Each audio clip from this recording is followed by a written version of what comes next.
என்னதான் எனக்கு favourite super hero பேட்மேனாக இருந்தாலும் நான் சின்ன வயசில் ஃபஸ்ட்டு ரொம்ப ரசித்து பார்த்த படம் வந்து ஸ்பைடர்மேன் தான். உனக்கு எப்படிப்பா? நானும் ஃபஸ்ட்டு பார்த்த சூப்பர் ஹீரோ படம் அப்படின்னா ஸ்பைடர்மேன் தான். நம்ம ஸ்பைடர்மேன் 3 தான் வந்து தேட்டரில் பார்த்தது. நான் வந்து 2 தேட்டரில் பார்த்தேன். அதுக்கு முன்னாடி 1 வந்து இதில் பார்த்தேன், சிடியில். அதுலேருந்து இல்லை. அப்போ 1 வந்துட்டு எனக்கு விவரம் தெரிஞ்சப்போ பார்த்த படம் ஸ்பைடர்மேன் 1 ரொம்ப பிடிச்சிருந்துச்சு. அந்த டயத்தில் டோபியோட ஸ்பைடர்மேன் பசுமரத்தில் அடித்த ஆணி போல் அந்த நினைவுகள் வந்து நம்ம மண்டையில் அடித்து வச்சிருக்கேன் இல்லையா? அந்த படம் எப்படி இருக்கு? வாங்க இந்த வீடியோவில் பார்க்கலாம். அப்படி சொல்லிடு சிம்பிளாக. அந்த படம் எப்படி இருக்கு வாங்க இந்த வீடியோக்குள்ளே பார்க்கலாம். ஸ்டோரி வந்து உனைய பார்த்து சொல்லவா இல்லை அங்கே இப்போ ஆடியன்ஸ் சொல்லவா? ஆடியன்ஸ் பார்த்து பேசுங்க. சரி, நான் தான் அடிக்கடி உங்களை பார்த்துக்கிட்டு இருக்கேன். சரி பார்த்துத்தோம் அடுத்தது. பரவாயில்லப்பா, ஃபஸ்ட் டைம் தானே பார்த்துக்கலாம்.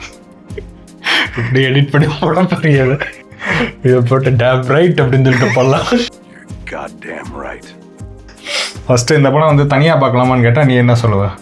இல்லை, ஃபஸ்ட்டு வந்துட்டு 3மே பார்க்கணும், இல்லை நோ வே ஹோம் மட்டும் பார்த்துருக்கணும். சரி, இந்த படத்தோட கதை என்னன்னா, ஸ்பைடர்மேன் வந்து இப்போ வந்து தனியாக லோன்லியாக டிப்ரெஸ்டாக என்ன மாதிரி வாழ்ந்துக்கிட்டு இருக்காரு நியூயார்க்கில்.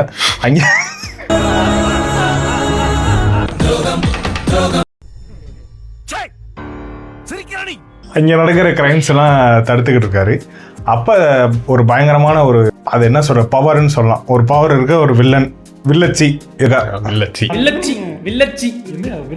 ஜாதி பேர் சொல்லிட்டு அவள் வந்து தன்னோட கான்ஷியஸை வந்து மற்றவங்களுக்கு ட்ரான்ஸ்ஃபர் பண்ணி அப்படியே ஒரு ஆளாக ஜம்ப் பண்ணி போயிட்டே இருக்க மாதிரி ஒரு பவர் இருக்குது அவளுக்கு. அது யாருன்னு கேட்டிங்கன்னா நீங்கள் வந்து அவ்வளோதான், வாழ்கிறதே வேஸ்ட்டு.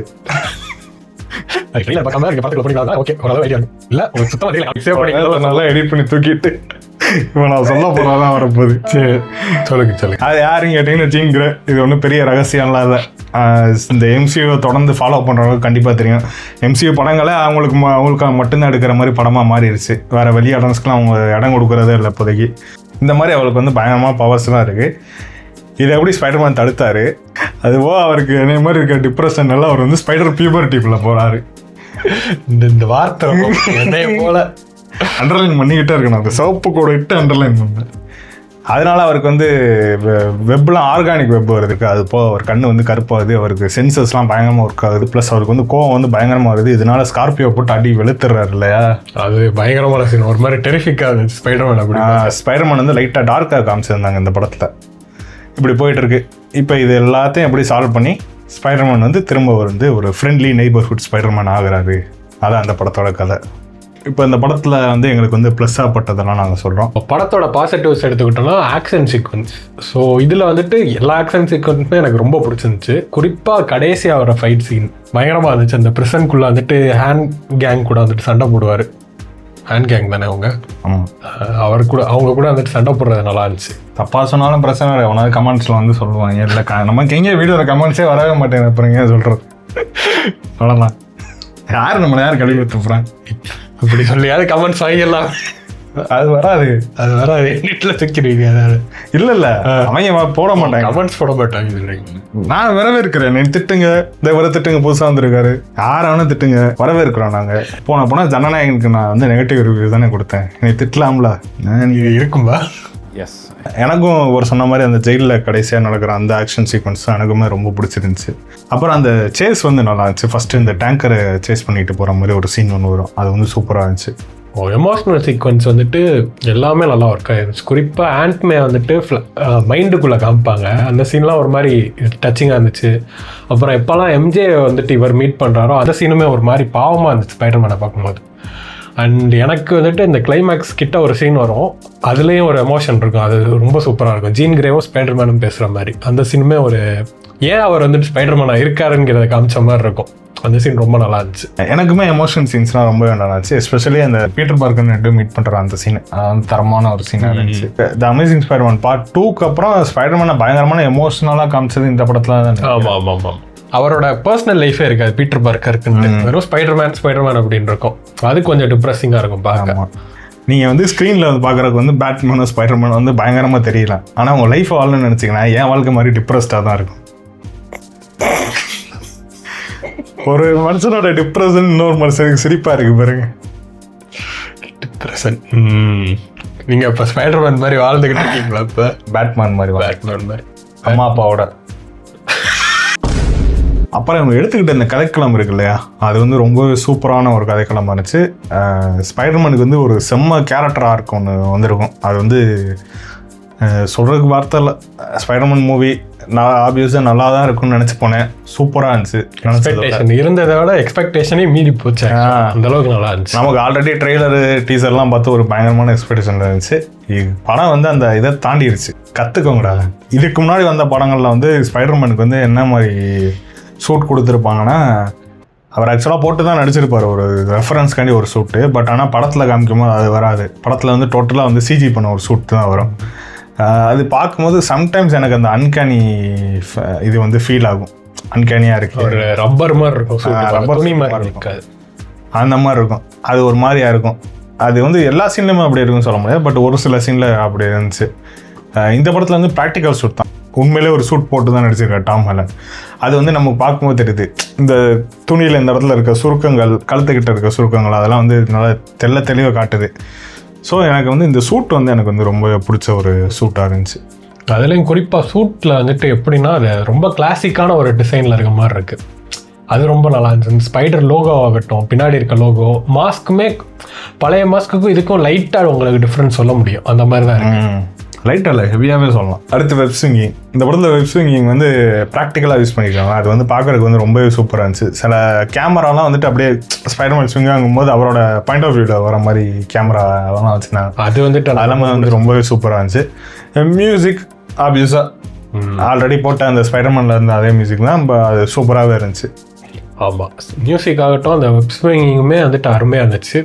அப்புறம் பனிஷரோட கடைசி சீன் எனக்கு ரொம்ப பிடிச்சிருந்துச்சு. கடைசியாக ஹாஸ்பிட்டலில் ஒரு சீன் வரும், அதுவாகட்டும். அப்புறம் பனிஷரு, ஹல்க்கு, அப்புறம் ஸ்பைடர்மேன், இவங்க 3 பேரும் போடுற ஃபைட்டில் வந்துட்டு பனிஷர் வராது எனக்கு கொஞ்சம் பிடிச்சிருந்துச்சு. அதே மாதிரி எம்ஜேஎஸ், அப்புறம் ஸ்பைடர்மேன், அப்புறம் பனிஷர், இவங்க 3 பேர் மீட் பண்ணுற மாதிரி சில சீன்ஸ்லாம் வரும். அது எனக்கு ரொம்ப பிடிச்சிருந்துச்சு. இதில் நெகட்டிவில் வந்துட்டு ஆக்சுவலாக எனக்கு வெப் ஸ்விங்கிங்குமே வருது. எதுக்குன்னா வந்துட்டு நான் எக்ஸ்பெக்ட் பண்ணது, இவங்க சொன்ன இது வந்துட்டு நான் கேட்டேன், இந்த மாதிரி வந்துட்டு நிறையா சீன்ஸ் இருக்கும், வேறு வாழை விட்டு போகிற சீன்ஸ் அதிகமாக காமிச்சிருப்பாங்க அப்படின்னு சொன்னாங்க. பட் வந்துட்டு இருக்குது, கடைசியாக ஒரு ஐகானிக்காக மற்ற படங்கள்லாம் முடிப்பாங்க. அந்த இது வந்துட்டு எனக்கு மிஸ் ஆகுது. ரொம்ப கரெக்ட். அது இல்லையேங்கிறது ஒரு மாதிரி. இது பனிஷர் என்னன்னா, எனக்கு வந்து வைக்கணுமே வச்ச ஃபோர்ஸ் ஃபிட்டட் கேமியா மாதிரி இருந்துச்சு எனக்கு அவர் இருந்தாலும் இல்லைனாலும் பெரிய ஒன்று கதையில் ஒன்று மாற்றம் இருக்க மாதிரி தெரில. மேபி கிளைமேக்ஸில் ஒரு விஷயம் நடக்குது, ஆனால் அது கண்டிப்பாக அது வந்து நடந்தால் ஆகணும் இந்த படத்துக்குள்ள அப்படிங்கிற மாதிரி ஒரு விஷயம் ஒன்றும் இல்லை. அது இல்லைனாலுமே வேற மாதிரி கூட கொண்டு போயிருக்கலாம். முக்கியமாக குறிப்பாக வந்து ஹல்கை வந்து அசிங்கப்படுத்துறதே வந்து இவங்களுக்கு வேலையாக இருக்குது. என்ன நினப்பில் இருக்கேன்னு எனக்கு தெரியல. அதான் ஹல்கோட ஃபைட் சீன் வந்துட்டு நீங்கள் டிவி ஸ்பாட்டில் எந்நேரம் பார்த்து முடிச்சிருக்கலாம் நினைக்கிறேன். அவ்வளோதான் அதில் காமிக்கிறேன்னா அதில் அதை தாண்டி வேறு எதுவுமே ஹல்க்குக்கு ஒன்றுமே இல்லை. ஹல்க்கு லிட்டரலாக வேஸ்டட் தான். ஹல்க்கு பனிஷராவது கொஞ்சம் பரவாயில்ல. பனிஷர் வந்து பரவாயில்லங்கிறதால அதுக்கும் மேலே என்ன வச்சுக்கோங்களேன். ஆனால் ஹல்க் வந்து ஏன் போய் ஹல்க்கு மேலே உங்களுக்கு என்ன பண்ணுமோ. அடுத்து எனக்கு வந்து இன்னொரு நெகட்டிவாகப்பட்டது வந்து ஜீன் கிரேவோட கேரக்டர் வந்து இப்படி ஆரம்பித்து இப்படி தான் போய் முடியுங்கிறது ஈஸியாக என்னால் வந்து ப்ரிடிக்ட் பண்ண முடிஞ்சுச்சு இந்த கேரக்டர் பார்க்கும்போது. படத்தில் ஒரு ட்விஸ்ட்டுன்னு சொல்லி வச்சுருக்காங்க அவங்க கேரக்டருக்கு. ஆனால் அதுவுமே எனக்கு வந்து ரொம்ப ஈஸியாக நான் வந்து கண்டுபிடிச்சேன். முன்னாடியே இப்படி தான் வரப்போகுது அப்படிங்கிற மாதிரி நினச்சேன். கரெக்டாக அதே மாதிரி நினச்சி அதே மாதிரி லாஸ்ட்டில் கிளைமேக்ஸில் அவங்க கொடுக்கக்கூடிய ஒரு எண்டிங்குமே வந்துட்டு நான் நினச்சதான் இப்படி தான் வந்து முடியும் அப்படிங்கிற மாதிரி நினச்சேன். கரெக்டாக அதே மாதிரி கொண்டு வந்து முடிச்சாங்க. அடுத்தது வந்துட்டு நெகட்டிவ்ல வந்துட்டு ஸ்கார்பியன் வந்துட்டு காமிக்கிறப்ப ஃபஸ்ட்டு எடுத்தோன்னே ஸ்கார்பியன் வந்துட்டார் அப்படிங்கிற மாதிரி இருக்கும். அது வந்துட்டு 2 செகண்டில் முடிஞ்ச மாதிரி தான் இருந்துச்சு. அடுத்த ஃபைட் சீனில் வந்துட்டு ஸ்கார்பியனை பொழந்து கட்டுறதுக்கு தான் அடி வாங்கிட்டு அதுக்கடுத்து சரி ஸ்கார்பியன் இன்னும் கொஞ்சம் திரும்ப காமிப்பாங்க அப்படின்னு நினச்சேன். டக்குன்னு முடிஞ்ச மாதிரி இருந்துச்சு அவரோட சீனு. இதுவுமே அவங்களுக்கு ட்ரெய்லர்லையோ இல்லை டிவி ஸ்பாட்டில் பார்த்தாலே முடிஞ்சிச்சு. அதுக்கு மேலே எக்ஸ்ட்ரா சீன் கிடையாது அவங்களுக்கு. எனக்குமே அதான் ஸ்கார்பியன்லாம் கூட்டிகிட்டு வந்து சும்மா ஒரு பேருக்குன்னு ஒரு சும்மா பாருங்கள் ட்ரெய்லரில் ஒரு ஹைப் வைக்கிறக்கானே அந்த மாதிரி வச்ச மாதிரி தான் இருந்துச்சு. அதே மாதிரி இந்த காமிக் பேனல்ஸை வந்து ரீக்ரியேட் பண்ணியிருந்தாங்க படத்தில். அது எல்லாமே ட்ரெய்லர்லேயே காமிச்சிட்டாங்க. அதை தான் படத்தில் பண்ணியிருக்காங்க. அதை தாண்டி வேறு எதுவுமே அந்த ஃபைட்டை எக்ஸ்ப்ளோர் பண்ணுற மாதிரி அந்த மாதிரி எதுவுமே இல்லை. ஜஸ்ட் அந்த காமிக் பேனல்ஸ் வந்து டக்குன்னு மாண்டேஜ் மாதிரி வருது, அவ்வளோதான் முடிஞ்சு போச்சு. அதுக்கு மட்டும் தான் யூஸ் பண்ணியிருக்காங்க. 6 months என்ன பண்ணாருன்னு சொல்லிட்டு காமிப்பாங்க. அதில் அந்த காமிக் பேனல் ஃபுல்லாக வந்துட்டு போயிடும். அப்புறம் டாம் ஹாலண்ட் எப்போல்லாம் வந்துட்டு ஜெண்டையாவையோ இல்லை வந்துட்டு நெட் இவங்களெல்லாம் வந்துட்டு மீட் பண்ணுறாங்களோ அந்த சீன் வந்துட்டு எனக்கு பிடிச்சிருந்துச்சு.